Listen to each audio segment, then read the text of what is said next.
इधर Xi Jinping ने पहली बार हॉर्मुज खुलवाने की अपील की है।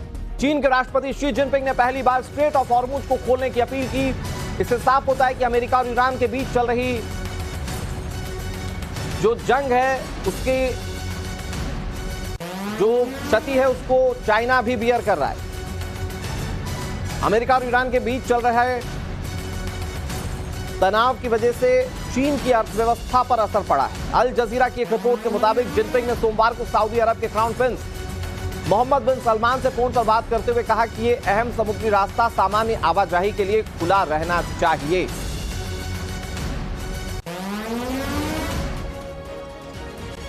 ईरान की सरकारी मीडिया का दावा है कि हॉर्मुज स्ट्रेट पर अब भी उसका कंट्रोल बना हुआ है। हॉर्मुज को लेकर एक बार फिर से ईरान ने दावा किया है, हॉर्मुज स्ट्रेट पर ईरान का कंट्रोल बरकरार है। ईरानी न्यूज एजेंसी ने वीडियो जारी किया है जिसमें कि यह दावा किया गया कि अभी भी हॉर्मुज स्ट्रेट पर अगर किसी का कब्जा है, किसी का कंट्रोल है तो वो ईरान है। ईरान की न्यूज एजेंसी फार्स न्यूज ने टेलीग्राम पर वीडियो जारी किया जिसमें दिखाया गया है कि कुछ जहाज इस रास्ते से गुजर रहे हैं। एजेंसी का कहना है कि ये जहाज तेहरान से अनुमति लेने के बाद फारस की खाड़ी में एंट्री ले रहे हैं। ये रास्ता लारक और केश्म द्वीपों के बीच से होकर जाता है और लारक के दक्षिण से ईरान के तट के पास ये निकलता है। और इसी वीडियो के जरिए दावा किया जा रहा है कि अभी भी हॉर्मुज स्ट्रेट पर पूरा कंट्रोल ईरान का है। अमेरिकी नाकेबंदी का उसका कोई खास असर नहीं।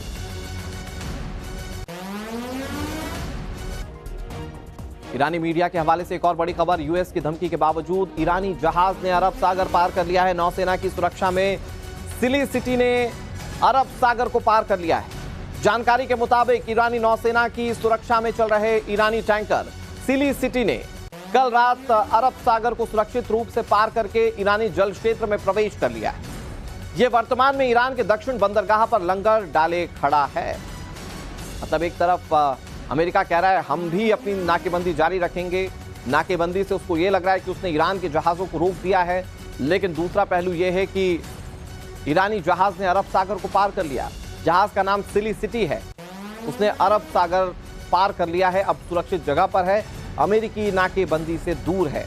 और अगर ये वाकई सच्ची खबर है तो सीधे तौर पर ये एक बहुत बड़ा झटका अमेरिका के लिए, जो लगातार ये मानकर चल रहा था कि उसकी नाकेबंदी से ईरान ज्यादा बैकफुट पर चला जाएगा, लेकिन ईरान अपने जहाजों को निकाल पाने में कामयाब होता दिख रहा है।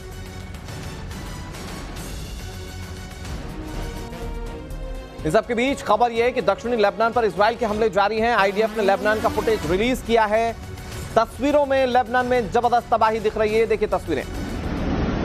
हालांकि खबरें इस तरह की भी सामने आ रही थी कि लेबनान में सीज फायर हो चुका है इजराइल के साथ। इसके बावजूद इजराइल अपनी प्रतिबद्धता इस बात पर जताता रहा है कि वो हिजबुल्लाह का खात्मा करेगा। और दक्षिण लेबनान में माना जाता है कि बहुत सारे ठिकाने ऐसे हैं जो हिजबुल्लाह के हैं और वहां पर आप देखिए कि कैसे ईरानी मिसाइलें बरसी हैं। अब ये वीडियो फुटेज कब का है फिलहाल इजराइल ने इस बात को इंडिकेट नहीं किया, लेकिन आप देख सकते हैं कि कैसे दक्षिण लेबनान में जबरदस्त तबाही मची है। और ये जो वीडियो जारी किया गया है इसके जरिए इजराइल बताने की कोशिश कर रहा है कि वो कैसे आक्रामक एक्शन लेता रहेगा हिजबुल्लाह के खिलाफ। और फिर इन्हीं तस्वीरों के बाद सवाल ये खड़ा होता है कि जो इस्लामाबाद में पीस टॉक होने जा रही है, जिसमें कि ईरान कह रहा है कि सीज फायर में लेबनान को शामिल करना होगा, क्या वो बैठक वाकई में फायदेमंद साबित होने जा रही है लेबनान के लिए? क्या नेगोशिएट करने को तैयार है अमेरिका और इजराइल लेबनान के मुद्दे पर? इधर देश गरिमा टैंकर बुधवार को मुंबई तट पहुंचेगा। ये एक और खबर आपको बता रहे हैं। पेट्रोलियम और प्राकृतिक गैस मंत्रालय के मुताबिक इसमें 31 भारतीय क्रू मेंबर्स हैं। इस टैंकर ने सुरक्षित तरीके से 18 अप्रैल को हॉर्मुज पार किया था।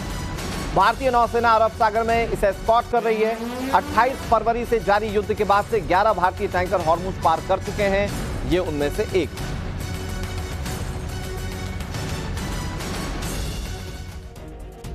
खबर यह है कि अमेरिका ने हॉर्मुज से 27 जहाज वापस लौटा दिए हैं। जब से ईरानी बंदरगाहों और तटीय इलाकों में आने जाने वाले जहाजों पर नाकेबंदी शुरू हुई है, तब से अमेरिकी फोर्सेस ने 27 जहाजों को वापस लौटने या ईरानी बंदरगाह पर जाने के लिए मजबूर कर दिया।